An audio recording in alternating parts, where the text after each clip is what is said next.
हाँ, इतना मैं कहूँगी कि मुझे संघर्ष करते हुए आप लोगों के बीच में हमारी माँ बहनें थी, और जब 10 अक्टूबर का आंदोलन हो रहा था तो उस आंदोलन में आप देखेंगे कि कुछ लोग तो पहले चले आए।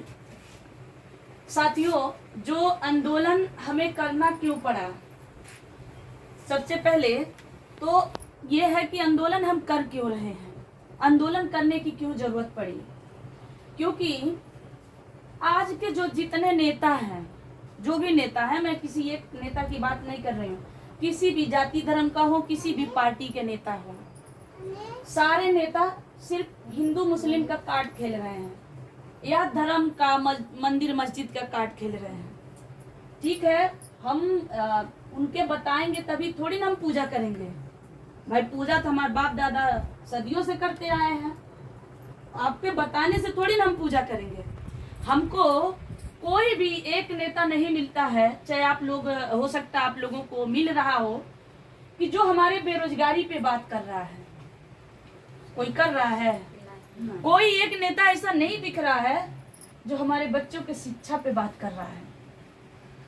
भाई, हमारे माता पिता ने हमको थोड़ा बहुत पढ़ाया लिखाया, तभी तो मैं अपने अधिकार की बात कर रही हूँ। और कमिश्नर कार्यालय पे खड़ा होकर के, मेरे पास नौकरी नहीं है लेकिन नौकरी वालों को खड़ा कर दी थी। भैया, आप लोगों ने देखा ना, वो लोग तो नौकरी कर रहे हैं लेकिन मेरे पास नौकरी नहीं है। नौकरी नहीं है फिर भी मैं वो नौकरी वालों को बैठने नहीं दी थी। और कमिश्नर कार्यालय में कमिश्नर साहब 12 बजे के बाद, जब तक हम लोगों की गिरफ्तारी नहीं हुई तब तक कुर्सी पे बैठे भी नहीं। तो ये कैसे हुआ? क्योंकि मैं थोड़ा पढ़ी लिखी हूँ, अपने अधिकारों को जानती हूँ, तब तो इतना बड़ा आंदोलन हमने किया। तो जब आपका बच्चा पढ़ेगा लिखेगा नहीं तो आंदोलन की बात ही छोड़िए, अपने अधिकार की बात कर पाएगा?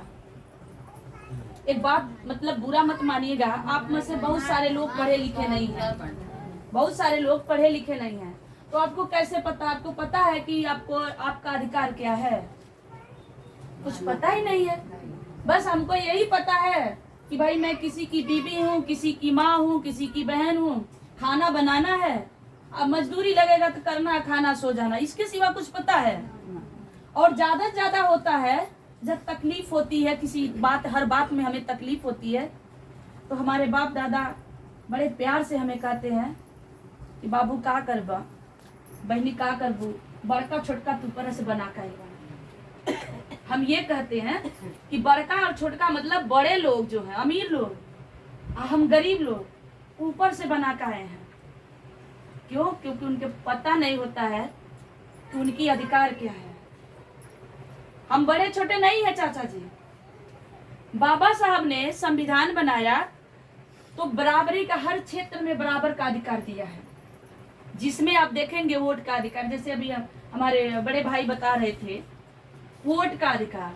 तो आप बताइए, अगर हम बड़ा छोटा होते तो प्रधानमंत्री जी वोट डालें तो उनका 4 गो गिना जाता है, हम लोग डालेंगे, गरीब हैं, हम मजदूर हैं, तो हमारा 1 गिना जाता है।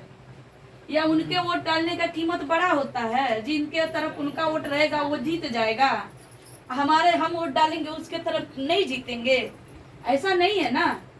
उनके वोट की भी कीमत एक ही है, हम गरीब मजदूर के भी वोट की कीमत एक ही है। मतलब जितना कीमतिया उनके वोटवा बा उतने हम मजदूरन के भी बा। बाबा साहब ने कहा 1 वोट 1 मैन 1 वैल्यू, सबके अधिकार बराबर है, सबके वोट का, एक आदमी का 1 वोट सबका बराबर है। तो वोट के मामले में तो हमने के बराबर हो गए नहीं, लेकिन जमीन के मामले में नहीं बराबर, आज भी भारी गैर बराबरी है। केहू के पास 200 एकड़ जमीन बा, केहू के पास 300-400 एकड़ जमीन बा। हम दलित पिछड़े समाज के पास लहसुन गाड़े खातिर जमीन नहीं है। काहे? संविधान तो बराबर का अधिकार दे रहा है ना। तो आप बताइए, जेकरे पास 200-400 या 1000 एकड़ जमीनिया बा, तो का उनकर बाप दादा पैदा भइल तो जमीनिया ऊपर से लेके पैदा भइल है? हमार बाप दादा पैदा भइल तो नंगे हाथ, खाली हाथ पैदा भइल। अरे हमरो बाप दादा पैदा भइले तो नंगा भइला ना, और उनहु के बाप दादा पैदा नंगा भइला ना। बतिया वो अलग बात बा कि उनके बाप दादा पढ़ल लिखत रहना, हमारे बाबा साहब नहीं थे, हम लोगों को पढ़ने लिखने का अधिकार नहीं था।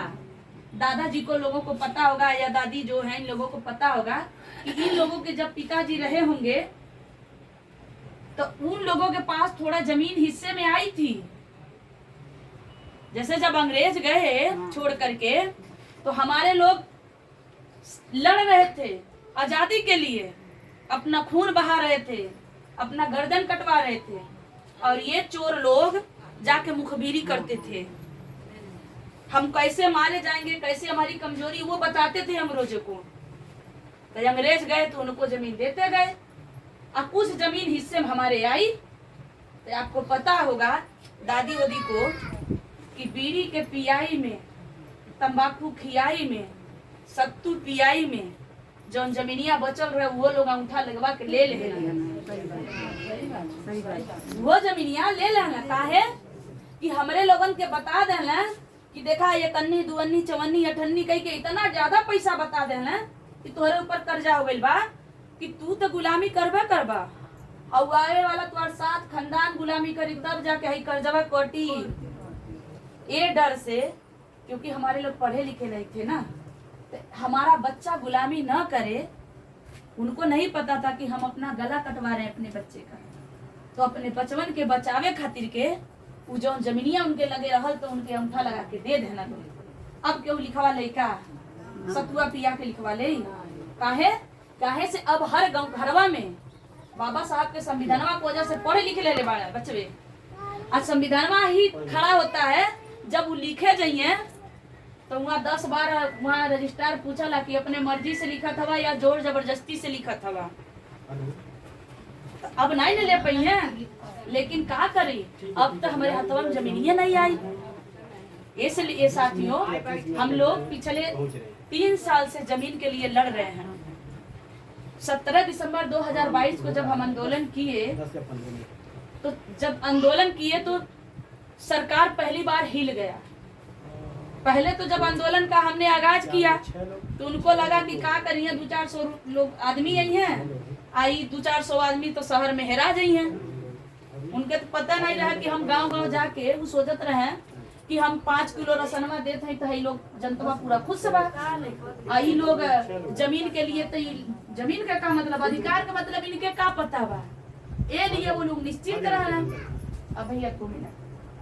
इसलिए जब हम 17 दिसंबर को आंदोलन किए, और जब लाखों लोगों को ले करके गोरखपुर में नीला नीला रंग दिए, हर चौराहा हर सड़क को हमने नीला रंग दिया, और जिस वक्त हमारी रैली निकली थी उस वक्त एक व्यक्ति को पार नहीं होने दिया रोड। इतनी पब्लिक थी, जगह ही नहीं मिला तो पार कहाँ से हुई है दूसरे लोग।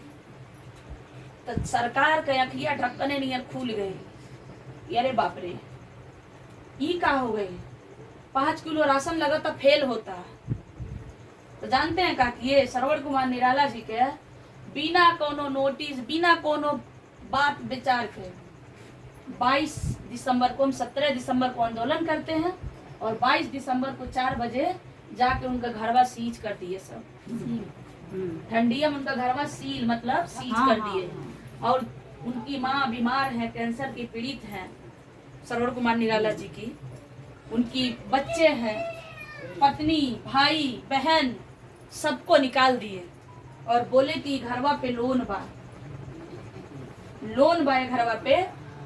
हम लोग पूछने लगे कि कितना लोन है, तो हम लोग अगर कुछ बताते नहीं थे। कभी कहे 15 लाख जमा करिए, कभी कहे 20 ठो करिए, कभी कहे ऐसे करके 32-35 लाख रुपया जमा करवा लिए।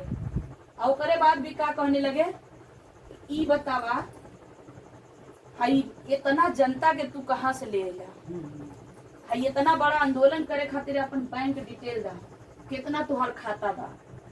श्रवण कुमार निराला जी कहे कि हम डाका चोरी थोड़ी डालते हैं, बैंक डिटेल लेना, तुम्हारा बैंक अकाउंट जितना आप पता कर लीजिए कि कितना पैसा है, कहाँ से आता क्या। नहीं वो नहीं चली, कोर्ट में अब बात हुई।